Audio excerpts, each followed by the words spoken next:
다윈 진화론의 돌연변이 우생학 히틀러 아기공장 엔드글로 속 이야기 5월 2일 화요일 오후 10시 10분 TVN에서 방송한 벌거벗은 세계사 97회를 살펴보자. 영국에서 시작된 찰스 다윈의 진화론을 엉뚱한 방향으로 발전시킨 우생학은 미국에서 사회적 차별의 이론적 근거가 되어 혼인금지법, 이민제한법, 가족경진대회, 강제불임수술 등의 폐해로 나타나고 독일 히틀러는 우생학을 이용하여 아기공장, 인체실험 홀로코스트 대학살을 자행한다. 벌거벗은 세계사 98회는 우생학의 역사적인 그림자를 다룬다. 다윈의 진화론 벌거벗은 세계사 97회에서는 경희대 글로컬 역사문화연구소 염은옥 교수의 해설로 19세기 말부터 20세기에 걸쳐 미국과 독일 등을 중심으로 전 세계에 만연했던 우생학 관련 논란을 다룬다. 우생학은 종의 형질을 인위적으로 육종하여 우수한 종을 만들려는 학문으로 2018년 중국에서 유전자 편집 쌍둥이 아기가 출산하는 등 아직도 우리 사회에는 인간의 우열에 관한 논란이 그치지 않고 있다. 인간의 우열을 가리는 근대 역사의 뿌리는 19세기 말 우생학이고 우생학은 찰스 다윈의 진화론을 잘못 응용한 데서 비롯되었다. 우선 찰스 다윈의 어린 시절과 진화론의 탄생 과정을 살펴본다. 자연에 푹 빠진 다윈. 다윈의 출생지인 영국 잉글랜드 슈롭셔주의 주도 슈루즈버리는 중세 분위기를 간직한 곳으로 쿼리 공원에 가면 300만 송이의 꽃과 부엉이, 매, 올빼미 등을 보고 체험하는 배틀필드 팔코니 센터가 있다. 슈루즈버리 감옥 투어에서는 방탈출, 야간 투어를 체험할 수 있고 수제 버거, 1781년 완공한 세계 최초의 철교, 산업혁명의 상징인 아이언 브리지 등이 있다. 쿼리 공원의 배틀필드 올빼미 체험 1809년 2월 12일 출생한 찰스 로버트 다윈의 집안은 부유했다. 슈루즈버리의 4분의 3이 다윈 집안의 소유로 할아버지와 아버지 모두 의사였고 특히 할아버지는 국왕의 주치의였다. 외할아버지 또한 1759년 설립한 유명 도자기 브랜드 웨지우드의 창시자이다. 다윈은 집에 있는 온실, 정원, 산책로를 뛰어다니며 자연에 많은 관심을 보이며 자란다. 의사와 성직자를 뒤로 한 생물 수집광. 이를 못마땅하게 여긴 아버지의 강요로 에든버러 의과대학 진학하지만 마취제도 없던 시절 수술하는 장면에 충격을 받는데 특히 수술 고통에 몸부림치는 아이를 보고 트라우마를 겪고 의사를 포기하고 집으로 돌아온다. 아버지는 이번에는 의사 대신 성직자가 되라고 하여 다윈은 신학생이 되지만 다윈은 신학에는 관심이 없고 식물과 딱정벌레 등 곤충을 모으는 수집광이 되어간다. 수집광인 다윈은 식충식물을 최초로 발견하기도 했고 곤충의 아버지 파브르와 편지를 주고받으며 절친이 되었다. 전 세계의 동식물을 수집하는 다윈. 4년 10개월의 세계 여행. 식물학자인 존 스티븐스 헨슬로 교수로부터 영국 군함 비그로 탑승을 제안받는다. 비그로는 지도 제작을 위한 배로 다윈은 선장 로버트 피츠로이의 말동무 역할로 면접을 본다.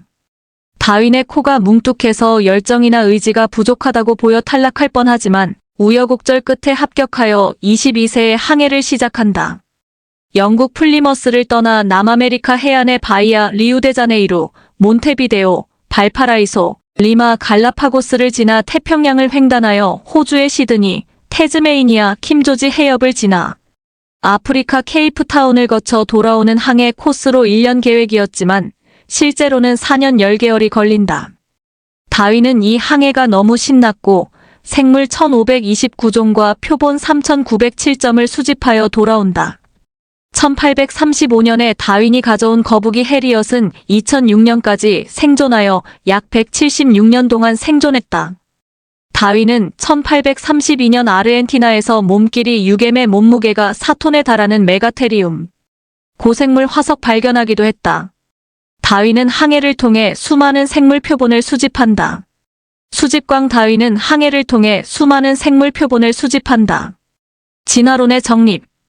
고향으로 돌아온 다윈은 표본을 연구하기 시작하고 에콰도르에서 1000km 떨어진 갈라파고스 섬에서 가져온 해양성 도마뱀인 바다이구아나, 육지 거북, 푸른발 부비새, 구남조 등 갈라파고스에만 서식하는 다양한 생물들을 연구하면서 기독교의 세계관을 뒤흔드는 의심을 가지게 된다. 핀치라는 작은 새의 부리가 큰 땅 핀치, 작은 땅 핀치, 선인장 핀치의 종류마다 서로 다른 것을 발견하고 이들 부리 모양이 환경에 따라 달라진 것을 발견하여 진화론으로 발전시키게 된다. 진화론은 현존하는 동식물은 여러 세대를 거친 변화의 축적과 새로운 종이 등장한 결과라는 학설이다. 다윈이 유심히 관찰한 갈라파고스의 핀치새. 핀치 외에도 목이 긴 기린만 생존하고 말이 빨리 달리고 무게를 지탱하기 위해 말의 조상인 하이라코테리움의 4개 발굽에서 3개, 1개의 말발굽으로 발달하는 예 등이 진화론과 자연선택설의 이론적 근거가 되었다. 진화론의 탄생과 우생학. 종의 기원. 다윈은 20년간 연구 끝에 1859년 종의 기원을 출판하고 출간한 1250부는 금세 완판한다. 다윈의 진화론에 대해서는 비난과 옹호의 시선이 있었고 1860년 옥스퍼드 대학에서 진화론을 주장하는 다윈의 친구이자 동물학자인 토머스 헨리 헉슬리와 창조론을 옹호하는 옥스퍼드 교구의 주교인 세뮤얼 월버포스 간의 토론회가 열리고 진화론이 더 유명해지는 계기가 되었다. 1859년 출간된 종의 기원. 진화론의 돌연변이 우생학. 당시 불테리어, 닥스훈트, 퍼그 등 품종 개량을 거친 개들에게 부작용이 발생하면서 진화론을 부정적으로 인식하기도 했다. 이때 다윈의 외사촌인 프랜시스 골턴은 진화론을 근거로 우생학을 주장했는데 우생학은 인종, 가난, 장애, 범죄 등을 유전적 결함으로 규정하고 제거해야 할 대상으로 여긴다. 다윈은 우생학을 반대하였지만 1882년 우생학의 우려를 보면서 사망한다. 당시 영국은 실업, 빈민가, 이민자, 빈부격차, 인종차별, 범죄율이 증가하는 상황이어서 우생학 캠페인이 일어났고 영국에서 시작된 우생학은 미국 등 세계 각국에서 응용되기 시작한다. 다윈 진화론이 낳은 돌연변이 우생학의 실체. 미국 사회에 퍼진 우생학. 1861년부터 4년 동안 103만 명의 사망자를 낸 남북전쟁이 끝나고 미국은 급속하게 산업화 도시화되었고 범죄, 매춘, 전염병, 알코올 중독과 같은 사회 문제가 발생한다. 1870년대 경기 침체로 미국은 혼란에 빠지고 빈민, 불황자, 범죄자들을 사회의 악으로 취급하는 사회 분위기가 형성된다. 다윈 진화론의 돌연변이 우생학. 다윈의 진화론을 왜곡하여 탄생한 우생학. 에더 주쿠 사건. 1874년 미국 사회학자 덕데일은 공포의 범죄자 주쿠의 혈연관계를 조사한 결과 주쿠의 조상인 에더 주쿠가 18세기 유명한 범죄자이고 거린 280명, 절도범 60명, 살인범 7명, 잡범 140명 등 69%의 자손이 범죄자임을 밝혀내고 주쿠 집안으로 인해 발생한 사회적 비용이 130만 달러에 달한다고 발표한다. 에더 주쿠 사건은 사회를 통제할 명분으로 우생학이 떠오르는 계기가 된다. 우생학 사이비 집단. 1869년 오네이다 지역 사이비 집단이 우생학 프로젝트를 진행하였는데 정신적 육체적으로 건강한 수십 명의 남녀를 뽑아 58명의 아기를 낳은 사건이 발생하였고 1879년 이 사이비 집단은 해체되었다. 우생학과 자본가. 미국의 우생학은 거대 자본가들과도 연관이 있다. 1910년 철도왕 에드워드 해리먼의 아내 메리 해리먼의 지원으로 미국인의 유전적 특성을 연구하고 우생학을 전파하는 우생학 기록 보관소가 설립되었고 존 록펠러, 앤드루 카네기, JP 모건 집안, 듀폰 집안 등이 후원한다. 당시 우생학을 지지한 유명 인사들로 루스벨트, 헬렌 켈러, 록펠러 등이 있다. 미국 사회에 건강한 노동자가 많아지면 기업에게도 이익을 가져다 준다는 관점이 생기는 시기고 인간을 비용의 측면으로 바라보는 관점이 생겨나는 지점이다. 미국의 자본가들은 우생학을 지지했다. 한편 미국에는 우생학이 본격적으로 힘을 발휘하기 시작하는데 대표적으로 아래와 같은 일들이 일어났다. 1. 혼인금지법과 이민제한법. 헬렌 켈러도 1915년 당시에는 우생학을 지지하다가 1930년대에는 우생학 지지를 철회한다.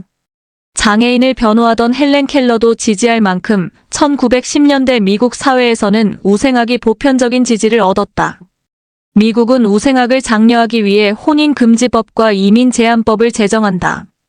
혼인금지법은 정신적 장애, 정신이상, 유전적 질병, 습관성 알코올 중독이 있는 사람의 혼인을 금지하는 법이고, 이민제한법은 1924년 제정되어 연간 이민자를 15만 명으로 제한하고 국적별 이민자 수를 3%에서 2%로 제한한다. 2. 시민 참여 유도. 미국에는 건강한 가족 경진 대회가 열린다.